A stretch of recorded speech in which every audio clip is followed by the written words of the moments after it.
അങ്ങനെ ഇന്ന് ഈ രാത്രി കൊണ്ട് എല്ലാ കാര്യങ്ങൾക്കും പൂർണ്ണ വിരാമം ഇട്ടിരിക്കുന്നു ഈ നടപടിക്രമങ്ങളിൽ. പക്ഷേ അൻവറിനെ സംബന്ധിച്ചുള്ള അൻവർ ശുഭപ്രതീക്ഷയിലാണ്. ഇതൊരു വലിയ, നമ്മൾ നേരത്തെ സംസാരിച്ചു വന്നത് ഒരു ഇരവാദം എന്ന നിലയിൽ അല്ലെങ്കിൽ ഒരു പ്രത്യേകമായ ഒരു പരിവേഷം ജനകീയ വിഷയത്തിലേക്കുള്ള തൻ്റെ തുടർ ദിവസങ്ങളിലെ പ്രക്ഷോഭങ്ങൾക്ക് കരുത്ത് പകരും എന്ന നിലയിലുള്ള പ്രതികരണവുമായിട്ടാണ് അദ്ദേഹം ജയിലിലേക്ക് പോകുന്നത്, പോലീസ് ജീപ്പിലേക്ക് കയറുന്നത്. CK തീർച്ചയായും പ്രജീഷ്, കാരണം അദ്ദേഹം ആദ്യം മുതൽ തന്നെ ഉയർത്തിയിരിക്കുന്ന ചില പ്രത്യേക രീതിയിലുള്ള രാഷ്ട്രീയങ്ങളുണ്ട്. അതിൽ ഏറ്റവും പ്രധാനപ്പെട്ട ഒന്ന് എന്ന് പറയുന്നത് പോലീസ് അതിക്രമമാണ്. രണ്ടാമത് ഈ വനാതിർത്തിയിൽ താമസിക്കുന്ന ആൾക്കാരുടെ അവകാശ ലംഘനങ്ങളെ കുറിച്ചാണ്. ഈ രണ്ട് കാര്യങ്ങളും ഒത്തുവന്ന ഒരു കേസ് കൂടിയാണ് ഇത്. അതുകൊണ്ട് PV അൻവർ MLAക്ക് രാഷ്ട്രീയമായ ഈ നടപടിക്രമങ്ങൾ ഒന്നും തന്നെ ഒരിക്കലും ഏതെങ്കിലും രീതിയിലുള്ള ഒരു നഷ്ടമായി ഭവിക്കാൻ യാതൊരു സാധ്യതയുമില്ല. കാരണം അദ്ദേഹത്തിന് തീർച്ചയായും നേരത്തെ പ്രജീഷ് പറഞ്ഞതുപോലെ തന്നെ ഒരു ഇരയുടെ പരിവേഷം സ്വാഭാവികമായും ഇതിൽ നിന്ന് ലഭിക്കുകയും ചെയ്യുന്നുണ്ട്. പൊതുസമൂഹത്തിന്റെ മുന്നിൽ അദ്ദേഹം ഒരിക്കൽ പോലും ഏതെങ്കിലും രീതിയിൽ മാപ്പർഹിക്കാത്ത ഒരു തെറ്റ് ചെയ്തതായോ ഒരു അർദ്ധരാത്രി വീട്ടിൽ നിന്ന് പിടിച്ചു കൊണ്ടുപോയി ജയിലിലടക്കേണ്ടതായോ അതിന് സമാനമായ ഒരു കുറ്റകൃത്യമോ ചെയ്തതായി പൊതുസമൂഹത്തിന് ബോധ്യപ്പെടുന്നില്ല. അദ്ദേഹം ചെയ്തിരിക്കുന്നത് കേരളത്തിനകത്തെ അങ്ങോളം ഇങ്ങോളം രാഷ്ട്രീയ സമരങ്ങളിൽ പൊതുമുതൽ നശിപ്പിക്കപ്പെട്ടിട്ടുണ്ട്. അതിനെതിരെ കേസുകൾ ഉണ്ടായിട്ടുണ്ട്. പലരും ജയിൽവാസം അനുഭവിച്ചിട്ടുണ്ട്. പലരും അതിൽ നഷ്ടപരിഹാരം കെട്ടിവെച്ചിട്ടുണ്ട്. ഇത്തരത്തിലുള്ള പല പല സാധ്യതകൾ കൂടി അടങ്ങിയ ഒരു കേസ് മാത്രമാണ് ഇത്. പക്ഷേ ഇവിടെ PV അൻവർ എന്നുള്ള ഒരാളെ, ഒരു MLA, ഒരു ഇടതുപക്ഷ സാമാജികനെ CPMന്റെ പോലീസ് അറസ്റ്റ് ചെയ്യുന്നതിന് വേണ്ടി ഇത്തരത്തിൽ ഒരു കരുതിക്കൂട്ടി ആസൂത്രിതമായി അറസ്റ്റ് ചെയ്യുന്നതിന് പിന്നിൽ ചില പ്രത്യേക താല്പര്യങ്ങളുണ്ട്. ആ താല്പര്യം എന്ന് പറയുന്നത് നേരത്തെ മുഖ്യമന്ത്രി പിണറായി വിജയനെതിരെയും പൊളിറ്റിക്കൽ സെക്രട്ടറി P ശശിക്കെതിരെയും ADGP MR അജിത് കുമാറിനെതിരെയും പരസ്യമായി നടത്തിയ ചില കടുത്ത പ്രതികരണങ്ങളാണ്. അതിന്റെ തെളിവുകളാണ്. അതുമായി ബന്ധപ്പെട്ട് ആൾക്കാരെ സംഘടിപ്പിച്ച് നടത്തിയ സമരങ്ങളാണ്. അത്തരത്തിലുള്ള നടപടിക്രമങ്ങൾ എല്ലാം തന്നെയാണ്. അതിന്റെ ഭാഗമായി നേരത്തെ ഏതാണ്ട് ഒരു 3 മാസമായി CPMനെ സംബന്ധിച്ചോളം അല്ലെങ്കിൽ സർക്കാരിനെ സംബന്ധിച്ചോളം ആഭ്യന്തര വകുപ്പിനൊക്കെ പറയാൻ കഴിയുന്ന ഒരു കാര്യമുണ്ട്. കാരണം എന്താണ്, സ്വാഭാവികമായ നിയമ നടപടികളാണ് ഞങ്ങൾ പിന്തുടർന്നത്. കാരണം ഒരു കൂട്ടം ആളുകളെ കൊണ്ടുവന്ന് ഒരു കലാപ അന്തരീക്ഷം പോലും സൃഷ്ടിക്കാവുന്ന തരത്തിലേക്ക് പോയി എന്നൊക്കെ CPMന് പറഞ്ഞു നിൽക്കാം. പക്ഷേ അവിടെയാണ് മറ്റ് ചില പ്രധാനപ്പെട്ട ചോദ്യങ്ങൾ അൻവറിൻ്റെ ഭാഗത്തു നിന്ന് അൻവറിൻ്റെ കേന്ദ്രങ്ങൾ ഉയർത്തുന്നത്. കാരണം സമാനമായ രീതിയിൽ ഇത്തരം കേസുകൾ എടുക്കുന്ന നിലവിലുള്ള ആളുകൾ അല്ലെങ്കിൽ ജനപ്രതിനിധികളോട് സ്വീകരിക്കുന്ന സമീപനമാണോ ഇത്? എത്രത്തോളം തിടുക്കപ്പെട്ടുള്ള ഒരു ആസൂത്രണ നീക്കം എന്തുകൊണ്ട് ഉണ്ടായി? മാത്രമല്ല, താൻ ഉയർത്തിയൊരു വിഷയം എന്താണ്? ആ ഒരു ജനകീയ വിഷയമാണ്. ആ ജനകീയ വിഷയത്തോടുള്ള സർക്കാരിൻ്റെ പെരുമാറ്റം ഇതാണോ? താൻ എത്രയോ കാലമായി ഈ സർക്കാരിനെതിരെ മുൾമുനയിൽ നിർത്തുന്ന ഒരുപാട് ആരോപണങ്ങൾ ഉണ്ടായിട്ടുണ്ട്. അന്നൊന്നും ഇല്ലാത്ത ഒരു കാര്യം ഇന്നിപ്പോൾ ഉണ്ടാകുമ്പോൾ തന്നെ വലവീശി പിടിക്കുകയായിരുന്നു. ഒരു വാരിക്കുഴി പോലും ഒരുക്കി തന്നെ വീഴ്ത്തുകയാണ് എന്ന നിലയിലേക്കുള്ള പ്രതികരണങ്ങളൊക്കെയാണ് പറഞ്ഞു കേൾക്കുന്നത്. അപ്പോൾ അൻവർ ഉയർത്തുന്ന വളരെ പ്രധാനപ്പെട്ട ഒരു പോയിന്റുകളുണ്ട്. അത് പ്രസക്തമാകുന്ന നിലയിലേക്കുള്ള പ്രതികരണങ്ങളാണോ കോൺഗ്രസ് നേതാക്കളുടെ ഭാഗത്തുനിന്നും ഉണ്ടായിരിക്കുന്നത്?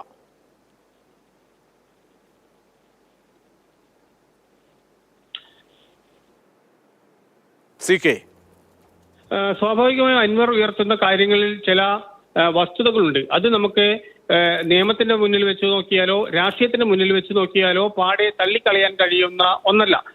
സ്വാഭാവികമായും ഇടതുപക്ഷം എന്ന് പറയുന്നത്, പ്രത്യേകിച്ച് പിണറായി വിജയന്റെ നേതൃത്വത്തിലുള്ള ഈ CPIMന്റെ ഘടകങ്ങളെല്ലാം തന്നെ എല്ലാ കൊള്ളരുതായ്മകൾക്കെതിരെയും അതിശക്തമായി പ്രതികരിക്കുകയും സമരം നടത്തുകയും അതിൽ അറസ്റ്റ് വരിക്കുകയും ജയിൽവാസം അനുഭവിക്കുകയും അതെല്ലാം തന്നെ രാഷ്ട്രീയ പ്രവർത്തനത്തിന്റെ ഭാഗമായി സംഭവിക്കുന്നതാണ് എന്ന് അഭിമാനം കൊള്ളുകയും ചെയ്യുന്ന ഒരു പാർട്ടിയാണ് ഇപ്പോൾ കേരളത്തിൽ ഭരണം നടത്തുന്നത്. ആ പാർട്ടിയാണ് ഇപ്പോൾ ഇത്തരത്തിൽ ഒരു ആദിവാസി യുവാവിനെ ആന ചവിട്ടി കൊല്ലുന്നു. ആ ആന ചവിട്ടി കൊല്ലുന്നതിന്റെ പേരിലുണ്ടായിരിക്കുന്ന അനീതിക്കെതിരെ സമരം നടത്തുന്ന അദ്ദേഹത്തിന്റെ നിയോജക മണ്ഡലത്തിൽപ്പെട്ട ഒരു MLA ഉണ്ടാകുന്നു. ആ MLA DFO ഓഫീസിൽ ഉൾപ്പെടെ അദ്ദേഹവും അദ്ദേഹത്തിന്റെ പാർട്ടിക്കാരും ചേർന്ന് സമരം നടത്തുന്നു. ഈ സമരത്തിനകത്തെ ചില നിയമപരമായ പ്രശ്നങ്ങൾ ഉണ്ടായിരിക്കുന്നു, ചില അക്രമങ്ങൾ ഉണ്ടായിരിക്കുന്നു എന്നൊരു വസ്തുത തന്നെയാണ്.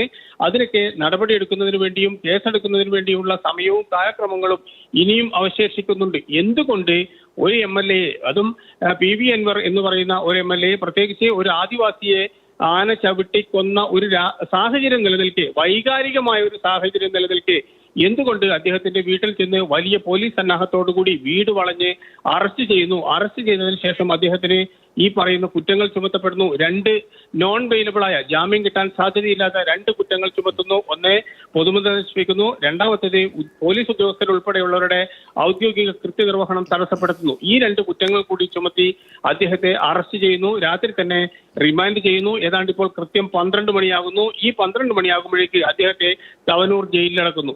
അത്രമാത്രം ഭീകരമായ ഒരു കുറ്റം എന്താണ് PV അൻവർ ചെയ്തത് എന്ന ചോദ്യമാണ് പൊതുവിലൊരു സമൂഹത്തിൽ നിന്നും ഉയരുക. നമുക്ക് നേരത്തെ തന്നെ നമ്മൾ കണ്ടിട്ടുണ്ട്, വയനാട് ഉൾപ്പെടെ, കണ്ണൂർ ഉൾപ്പെടെ, മലപ്പുറത്തുൾപ്പെടെയുള്ള സ്ഥലങ്ങളിൽ കാട്ടാന ചവിട്ടി ആൾക്കാരെ കൊലപ്പെടുത്തിയിട്ടുണ്ട്. അവർക്കെതിരെ പ്രതിഷേധം നടത്തിയിട്ടുണ്ട്. വലിയ രീതിയിലുള്ള അക്രമങ്ങൾ നടന്നിട്ടുണ്ട്. പല പല രാഷ്ട്രീയ നേതാക്കളെയും പോലീസ് ഉദ്യോഗസ്ഥന്മാരെയും വനംവകുപ്പിന്റെ ഉദ്യോഗസ്ഥന്മാരെയും പൊതുനിരത്തിൽ തടയുകയും അവരിൽ നിന്ന് അവരെ ചോദ്യം ചെയ്യുകയും അവരിൽ നിന്ന് ഉത്തരം വാങ്ങുകയും ചെയ്ത സംഭവങ്ങൾ ഇതിനകം തന്നെ ഉണ്ടായിട്ടുണ്ട്. അവിടെ ഒന്നും സ്വീകരിക്കാത്ത ഒരു നിലപാട് എന്തുകൊണ്ടാണ് നിലമ്പൂരിൽ സ്വീകരിച്ചത് എന്നതിന് ഒറ്റ ഉത്തരമേ ഉള്ളൂ.